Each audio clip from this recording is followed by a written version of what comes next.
The movie kicks off with an army officer named James, who's at an award ceremony with his wife. Right there, we get to know him better. James is a special ops officer, super skilled at what he does. He's crazy organized, too, always double-checking every detail before a mission. On top of that, he works out all the time to stay in shape, especially since he and his teammates go through regular medical checkups. We also find out he messed up his knee on the job, so now he's on some meds to speed up recovery. But even with all that, James never forgets his family. He's got his wife, Brian, and their son, Jack. Whenever he's on leave, he spends every minute with them. And you can tell he really loves hanging out with Jack, probably because his job keeps him away from home for so long. One day, James gets a call saying the new commander wants to see him. So the next morning, he heads to the base, only to get hit with some bad news. The commander tells him his service is over. The medical tests showed he's got some kind of respiratory issue. James pushes back, saying he's been on plenty of missions and never had trouble breathing. But the commander brushes it off and says his blood tests came back with banned chemicals. James explains that he only took some meds to heal his knee faster, just so he wouldn't have to leave his unit, because all he wanted was to keep serving his country. Still, the commander tells him he broke military rules. And instead of filing it in his record and sending him to trial, he says he'll just end James's service and cut off his pension. Shocked and speechless, James salutes and walks out of the office, struggling to believe he's about to be unemployed. Outside, one of his buddies tries to cheer him up, telling him the new commander has been forcing out a bunch of guys anyway, as part of a total shakeup in the unit. After that, James heads home, feeling down. When his wife, Brian, finds out what happened, she tells him he should file a complaint against the commander. But James shakes his head and says he can't. He did use some meds that weren't exactly legal to fix his knee. Brian gets upset, mostly because now they've got no way to pay off their debts. James tries to calm her down, telling her he'll find a job soon. A little while later, Brian tells him that one of his old buddies has died. The guy had been hooked on alcohol for a long time, and it finally destroyed him. That's when we realize a lot of James's fellow soldiers ended up hurting themselves, even dying, after being forced out of the army. Brian starts worrying he might go down the same road, but James reassures her, promising he'd never do that. The next day, he goes to his friend's funeral, where he runs into another ex-soldier who got discharged like him, a guy named Mike.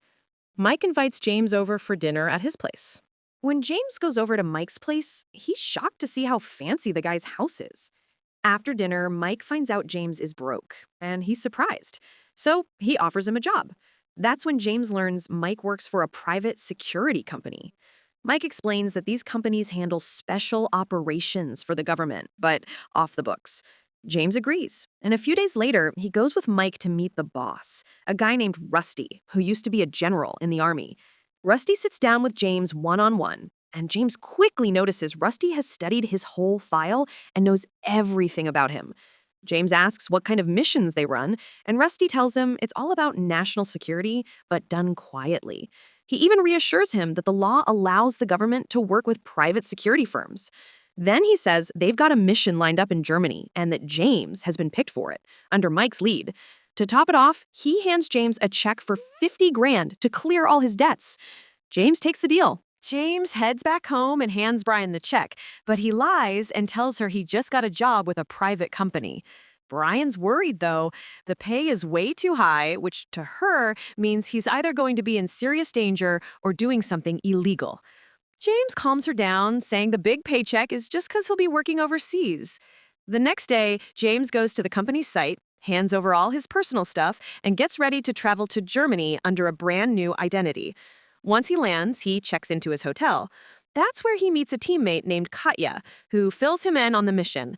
Their target is a virologist called Salim. James asks how dangerous this guy really is, and Katya explains that Salim's trying to develop a new virus to hand over to criminal organizations. So, James starts tailing him, keeping watch on his every move. He finds out Salim's married with kids, and he keeps snapping pictures of him in different situations, even manages to figure out the code to his front door. After a few days, James gets a message from Mike telling him to head to a certain address and wait there. James goes to the spot and waits. Next day, Mike and the rest of the team show up, loaded with all the gear and weapons they'll need. Mike fills them in. Salim moved to Berlin to keep working on his research, and the funding's tied to people connected with criminal groups. Right now, he's trying to cook up a virus in his lab to be used as a biological weapon. Mike runs through the mission plan with the team and points out that the lab's near some woods, which gives them a good chance to sneak in. They suit up and head out toward the lab. As soon as the team gets to the lab, they take out the guard and use his fingerprint to open the gate. They move in, searching until they find Salim, then tie him up. Mike starts questioning him, asking where he keeps his research and if he's got any backups. Terrified, Salim says everything's on his computer. One of the tech guys on the team checks and confirms it. All the files are really there. Just then, Katya, who's waiting in the car outside, sends a message saying the cops know about the break-in and are on their way. Mike gives the order, kill Salim, burn the lab, make it look like an accident. He stresses it has to be done. They grab the computer with all the research, and James steps up to sedate Salim before the fire. But Salim starts begging, telling him not to kill him. He swears James doesn't understand. His work is meant to save lives. James hesitates, feeling like the guy's telling the truth. Salim insists he's got a backup copy locked away in his deposit box and tells James to check for himself. But James ignores it, knocks him out, and waits until he's fully unconscious. Quietly, he frees him from the restraints. Then he and the others torch the place and rush out before the cops show up. As soon as they get out, the cops show up and a shootout breaks out. One of the team gets killed, and Mike rushes over to grab the computer from him, but he takes a bullet in the leg. Then Katya gets hit too, and the cops manage to pin her down, but before they can take her, one of the guys shoots her dead. Right then, James tosses a smoke grenade at the police, hoists Mike onto his shoulder, and bolts into the woods. The cops chase after them, combing through the trees. James keeps running with Mike on his back until they reach a river. They dive in and swim until they find a big drain pipe. They duck under the water, slip inside the pipe, and keep moving until they finally come out in the sewers underground. There, James starts patching up Mike's wound and even gives him some of his own blood to keep him alive. That's when Mike asks James if he doesn't make it to be the one to tell his wife. But James shakes his head, telling him he's not going to die. He's going back to his wife and kid alive. A few hours later, Mike wakes up, feeling a lot better. But he's shocked to see James barely able to walk. His old knee injury flared up worse than ever, thanks to carrying Mike on his back for so long. James tells him to go finish the mission and deliver the laptop, while he stays behind. Mike reassures him, saying once he drops it off, he'll wait at the hotel like they planned. The next day, James's knee feels a bit stronger, so he pushes himself to move. He climbs out from the underground, and luckily, the area's empty. He hides as best as he can, making his way carefully. Suddenly, gunshots ring out nearby. James spots a car in front of him and realizes there are hunters in the woods. He searches the car and finds food, water, and some clothes. Grabbing what he needs, he slips away quickly from the scene. That night, James arrives at the hotel where he was supposed to meet Mike. He goes up to the room and finds it empty, but there are fresh clothes and a U.S. passport with his name on it. He treats his wound and waits for Mike to call, but nothing happens. When the mission's deadline passes, James leaves the hotel and heads to the metro station. There, he buys a new phone and calls Rusty to ask about Mike. Rusty tells him they managed to get Mike out of Germany, then asks James for his exact location so he can send a team to pick him up and take him to the airport. Realizing they're in serious trouble and close to being exposed, James gives him the name of the metro station. Rusty then tells him to be at the bridge next to the station within 15 minutes. James heads to the bridge and calls Rusty. Rusty gives him the description of a car he's supposed to get into, but James notices several motorcycles circling the area and realizes it's a setup to get rid of him. He asks Rusty straight up if he killed Mike, and at that moment, Rusty knows James has figured it out. Suddenly, the bikes rush toward James, two guys jump out of the car, and they all start chasing and shooting at him. James bolts, dives into the river, and swims to the other side. There, he takes down one of the attackers, grabs his gun, and fires back at the rest until he makes it to a sewer gate under the bridge. He forces it open and slips inside. Two men follow him in, but James ambushes them, seriously wounding one and killing the other in a brutal fight. He then goes back to the injured man, who is barely alive, and finds a passport on him, realizing he used to be an army officer. With his last breaths, the man tells James that Rusty tricked them into believing the mission was government-sanctioned. James admits he's a former soldier too, and the man apologizes, explaining they were originally supposed to smuggle him out of the country, but the orders changed at the last minute. Before dying, he gives James a phone number of someone who can help him. James takes the phone and slips away. Exhausted from all the running and in serious pain from his knee, James sits down at a subway station to catch his breath. While resting, he remembers what Dr. Salim told him, that a backup of his research was hidden in a secret safe. James heads straight to Salim's house and easily gets inside, since he already knows the door code from when he was watching him earlier. Inside, he confronts Salim's wife, Sylvie, and threatens to kill her if she doesn't do exactly what he says. He asks her where the backup files are, and she tells him they're kept in a safe deposit box at the bank. James forces her and her son into the car and drives them there. Sylvie goes inside and later comes back out with a tablet, handing it to James. But to unlock it, she has to answer several personal security questions about herself and her family.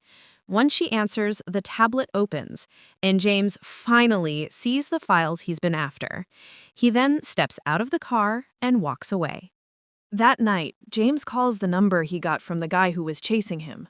A little while later, a man named Eddie shows up to pick him up. But as soon as James gets in the car, Eddie injects him with a sedative, knocking him out. When James wakes up, he finds himself tied to a hospital bed, hooked up to medical equipment. He tries to break free, but Eddie tells him not to bother. It's impossible. To calm him down, Eddie shows him his bag and assures him that everything inside is safe. Then, he frees him from the restraints and explains that he treated James's knee before the injury got any worse. James tries to stand, but can't, so Eddie tells him his body needs rest and helps him back into the bed. Once James regains some strength, he opens the tablet and finds a message from Dr. Salim to his family. In it, Salim explains that the virus he created could play a huge role in fighting diseases spreading across the world, but it goes against the interests of big pharmaceutical companies, who just want to take it and sell it for massive profit. At that moment, James realizes Salim wasn't working with criminals at all. He was actually trying to help people. The truth hits James hard, and he breaks down crying, full of regret for being part of Salim's death. James sits down to have dinner with Eddie, but right in the middle of their conversation, Eddie takes a bullet to the head and dies instantly. That's when James realizes Rusty has sent a hit squad to wipe him out. Thinking fast, James lights a candle, opens the gas cylinder all the way, and lets the place fill up. He grabs his stuff, runs upstairs, and jumps out the window onto a tree outside. As soon as he lands, he takes off running. Meanwhile, Rusty's men storm into the house. The moment they open the door and see Eddie's body, the whole place blows up, killing them all. James doesn't waste time. He grabs Eddie's car and drives off. The next day, he books a flight back to America, returns to the hotel to pack, and a few hours later, heads to the airport, boarding a plane straight to the U.S. Right after he lands, James goes to Mike's place to tell his wife that Mike's dead, but he's shocked to find Mike inside playing with his kid. James realizes Mike set him up and left him stranded in Germany. The next day, Mike pulls out in his car, and James tails him on his bike to a public garage. He sneaks in and watches him park on the top level. Suddenly, Mike jumps him, trying to figure out who he is. When James rips off his helmet, Mike's stunned, and James tells him Rusty tricked him and told him James was dead. James gets pissed and asks why he lied about the mission. Mike says he thought it was just a data heist. He didn't know it would turn into this. James takes Mike's gun and shoves him toward the car, telling him the job wasn't a data theft, it was about stealing a cure for a deadly virus. Rusty planned to spread the virus and then sell the cure for huge money, profiting off the victims. Mike warns James that if Rusty finds out he's in the US, Rusty will come after him and his family, and he should run. James says he's not running. He wants Mike to help him take Rusty down and protect them both. After some hesitation, Mike agrees to join him. That night, Mike drives up to Rusty's place with James hiding in the trunk. As soon as they get past the gate, Mike jumps out and starts shooting at Rusty's men. He takes down 2 of them and finishes off the 3rd before he can run. Right then, James climbs out of the car and sneaks around the back of the house, heading straight for Rusty, who's already in a gunfight with Mike. Mike lands a shot in Rusty's stomach, but Rusty fires back and hits Mike in the chest, dropping him to the ground. James rushes in, finds Rusty down from his wound, and, without a second thought, puts a bullet in his head, ending it right there. He then runs to Mike, loads him into the car, and drives off. On the way, he keeps telling Mike he's gonna make it and get back to his family. But Mike, with his last breaths, asks James to tell his wife and kid that he loved them, and then he dies. When morning comes, James sets the car on fire, burning Mike's body inside. After that, he heads home and spots his wife and son walking down the street. You can see the happiness on his face. He's finally back with them. And that's where the movie ends. If you liked the video, don't forget to like it and subscribe to the channel.